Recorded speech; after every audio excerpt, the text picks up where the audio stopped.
तो बच्चों अभी हमने वर्गमूल में देखा कि जो पहला है गुणनखंड विधि और दूसरा है आपका भाग विधि। तो भाग विधि में क्या करते हैं बेटा कि जब हम गुणनखंड विधि से निकालते हैं तो कोई संख्या ऐसी आती है कि जो दशमलव में आता है। क्या आता है? दशमलव में। आपका जोड़ा नहीं बन पाता है तो हम लोग क्या करते हैं भाग विधि का इस्तेमाल करते हैं। क्या? भाग विधि। तो पहले अभी हम 625 का ही भाग विधि से निकाल के देखेंगे कैसे निकालते हैं। ठीक है? तो 625 का हमने भाग विधि से निकालना है। ठीक, इसमें क्या करते हैं कि ये जो संख्या लिखा है 625, इसमें पीछे से हम संख्या को देखते हैं। क्या करते हैं? जोड़ा बनाते हैं पीछे से। ठीक है ना?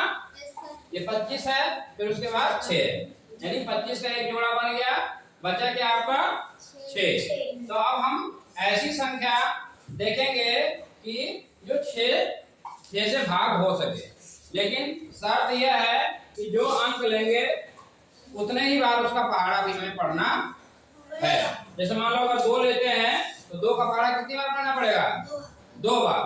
3 लेते हैं तो 3 का पहाड़ा कितनी बार पढ़ना पड़ेगा? 3 बार। तो अगर हम 3 का पहाड़ा लें तो क्या होगा? यहाँ पर देख रहे हैं आप 6 से ज्यादा हो जाएगा, क्योंकि 3 का पहाड़ा 3 बार पढ़ोगे कितना जाएगा?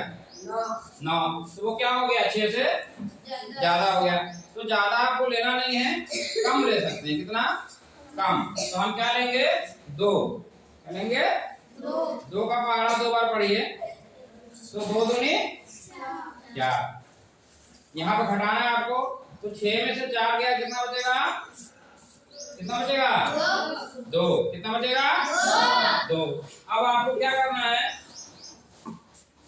यहाँ पे जो आप लिख रहे हैं 2 बार, इसको आपको यहाँ क्या करना है? जोड़ना है। क्या करना है? जोड़ना है। तो 2 और 2 कितना हो गया? 4। और यहाँ पे आपका क्या है? ये जो 25 है, आपको पूरा का पूरा आपको 25 उतारना है। क्या करना है? उतारना है। तो अब आप देखिए कोई ऐसा अंक लीजिए कि उतने बार ही आपको पढ़ना है। तो क्या ले सकते हैं हम लोग? अब क्या आएगा बताइए? यहाँ पे कितना आएगा? जल्दी बताओ। 5 लेंगे तो हो जाएगा? 5 लीजिए। 5 आम 25 का 5 हासिल 2, 5 चक्कू 20 और 2 22।